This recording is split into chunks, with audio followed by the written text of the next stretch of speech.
බන්ට්ගේ මයින් traffic side ඇති. දැන් cross කරන්න එපා. ඕවර්. නෑ. මම බන්ට් කඩනවා.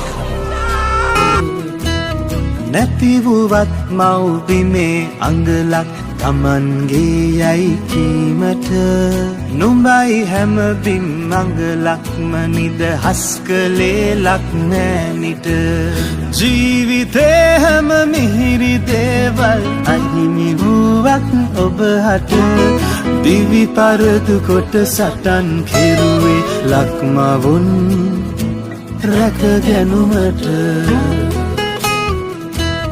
රට නසන්නට සතුරු කැල අවිදරා ආවිට දස දෙසින් අප පුතුන් ඉදිරියට ආවේ